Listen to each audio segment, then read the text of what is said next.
प्रभु यीशु मसीह के जलाली और सामर्थी नाम में आज दिनांक 29 नवंबर दिन मंगलवार को हम आप सब श्रोताओं का हार्दिक स्वागत करते हैं। आज के दिन के लिए जो वचन है वो लिया गया है यहेजकेल की पुस्तक उसका 47 अध्याय 4 पद।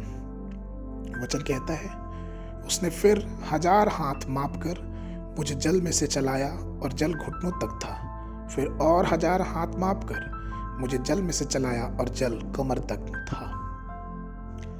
प्रियो, कमर तक का गहरा अनुभव आपकी कमर को कसने के लिए संदर्भित करता है और दूसरों की सेवा करने के लिए स्वयं को नम्र बनने को दर्शाता है। यह विनम्रता के साथ पूरे दिल से की जाने वाली सेवा को भी दर्शाता है। हमारे प्रभु यीशु मसीह ने भी यह आज्ञा दी कि तुम अपनी कमर कस लो और तुम्हारे दीपक जलते रहे। लूका उसके 12:35 में। हमें और आपको अपनी कमर कस लेनी चाहिए और हमेशा दूसरों की सेवा करने के लिए तत्पर रहना चाहिए। मैंने गांव में जो लोग मछली मारते हैं या फिर मछली के जो विक्रेता होते हैं, मैंने उनको देखा है कि मछली मारने के बाद वो सब मछलियों को 2 टोकरी में इकट्ठा कर लेंगे और उन 2 टोकरियों को एक डंडे के सहारे बांध लेंगे। एक छोर पे एक टोकरी और दूसरे छोर पे दूसरी टोकरी।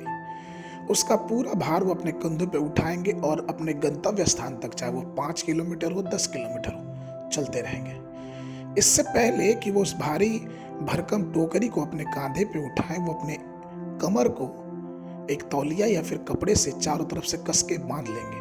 और जब वो ऐसा कर लेंगे तो वह तब अपना बोझ अपने कांधे पे उठाएंगे और चलना शुरू कर देंगे।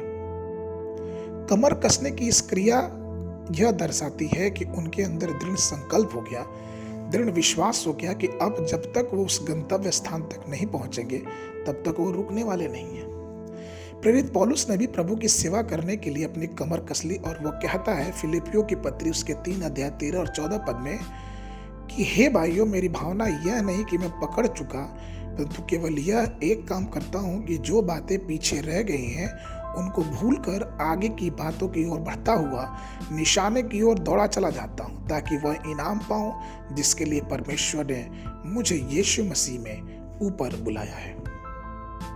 हमारा प्रभु यीशु मसीह सेवा करने के लिए पृथ्वी पर आया और वह उम्मीद करता है कि आप उसके साथ उस सेवा में शामिल हो।